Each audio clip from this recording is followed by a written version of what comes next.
My first film was Demons in My Head, which was, I guess it was 1996.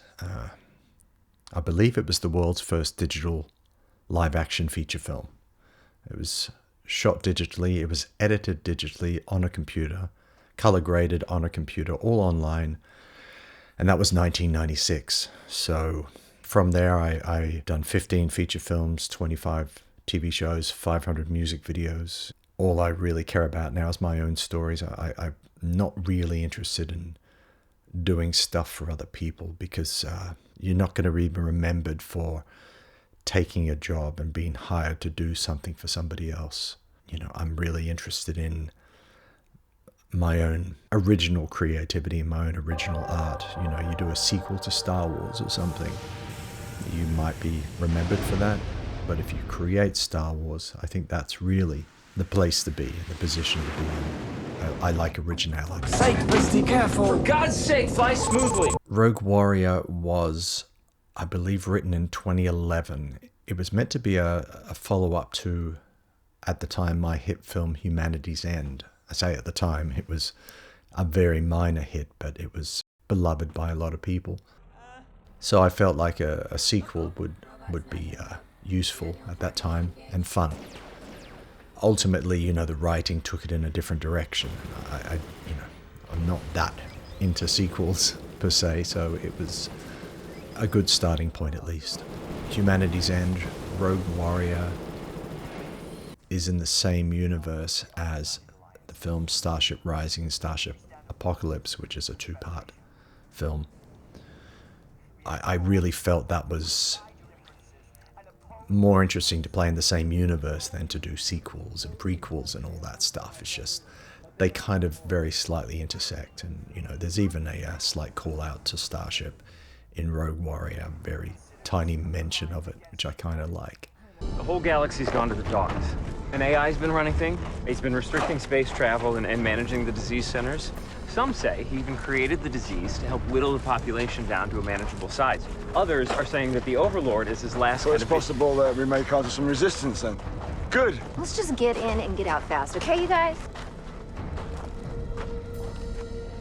Does she know? No, you can't say anything. Ralston's finally got her to where she's balanced. Yeah, well, Ralston's an ass. Yeah, he's not the only one. Huh? None. I had the script sitting there, and then one day I met Tracy Birdsall, the Swiss Army knife actress, who's very good at comedy, but also really good at action and science fiction and drama and everything. And I figured she would be the it girl for Rogue Warrior because she's that talented and obviously good looking, but who isn't these days, with a bit of makeup and filters. But she had something way more interesting than just being a pretty face. And she was massively into science fiction. And she was, to be honest, really into robots. Like, it was going to be her career choice at one point. So, she was the right fit for Rogue Warrior. A lot of people have made comments that I ripped off the Mandalorian TV series, but Rogue Warrior came out, I guess we shot 2015, it came out 2016 or 2017. Of course, this was a long time before The Mandalorian was even shown on the screens, but obviously that's not really an uncommon spaceship design, and you can see an X-Wing might look a little similar, you could say. The vessels in Terminator are a little similar. They've all got their basis of looking like spaceships with thrusters on the side, so it was funny to see it the first time. It's like, wow, that's our ship, but after that, whatever. I would consider it a pure coincidence. I don't think the people who are making The Mandalorian would go and look at my film, which was obviously available at Walmart at the time, but I don't think those people would have considered my film worthy to rip off. It was also cool to see that the prison ship and even some of the dialogue was very similar. The white hexagon walls and everything. But again, these are standard science fiction tropes. You can only do so many shapes in a corridor, and that's just how it is. There was one screensaver they did for on Disney Plus, and it had Gina Carano and the floating baby Yoda creature, whatever he was, in a capsule, and the two people. It was like the exact same layout as we had, but again, it's a bit of a standard science fiction trope, so while I do see the similarities and they're quite shocking, if we were the only two science fiction films on the planet, yeah, sure, maybe they could have ripped me off, but this is a standard pose, I would say. It's very Star Warsy, or it's very science fictiony. It's very, it's a very much a cowboy and western type look. So what can you say about that?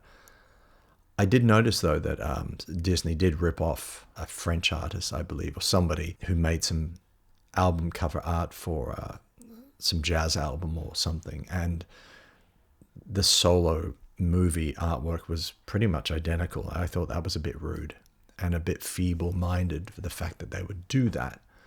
I know that if I'd ripped Disney off, they would probably sue me. But, Disney being a faceless corporate entity, it's in their nature to plunder and do things like that. I always feel that while we're all afraid of AI, the reality is it's the corporate empires run by humans that should be feared. These corporations are pretty much run by humans that are so far out of touch with reality they can't see how monstrous their decisions have become. So, that's the real evil and fear, or, potential evil, shall we say. It's a whole new world, and that's what you've got to put your attention to if you're actually afraid of anything. I'm all out of party favors. I'm actually very fond of the film Attack of the Clones, because it was around that year that they were George Lucas and Rick McCallum were planning that film, and they came to Australia in the year 2000, and actually got to meet with them briefly. Got to watch Rick McCallum smoke a lot of cigarettes and talk fast, but really liked the guy a lot. And we spoke about the fact that I'd done the world's first digital feature film, which nobody else seemed to be impressed with, and still isn't. I don't think I'm impressed with that, to be honest. But it was a fact. It still is a fact. It's the first, let's say, for the demons in my head, is the first anamorphic widescreen digital feature film live action to be cut completely on a computer and output and screened digitally in 1996. So, that's something maybe. I don't know. George and Rick, especially Rick, asked a lot of questions about how I got the digital print to not look like digital. What's there to talk about? He's just a boy. A boy? Have you seen the way he looks at you? Sola, stop it. It's obvious he has feelings for you. I've watched him. He does have feelings for you.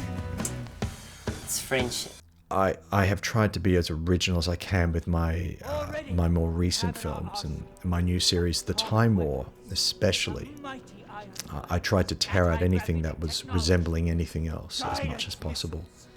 I made a conscious choice to avoid anything creative made after 1945, and that did put me in the realm of Jules Verne and H.G. Wells and the Bible and things, but nothing was ever consciously stolen. It's kind of, you put your head in that world for a time, that creative world, and see what comes out of it.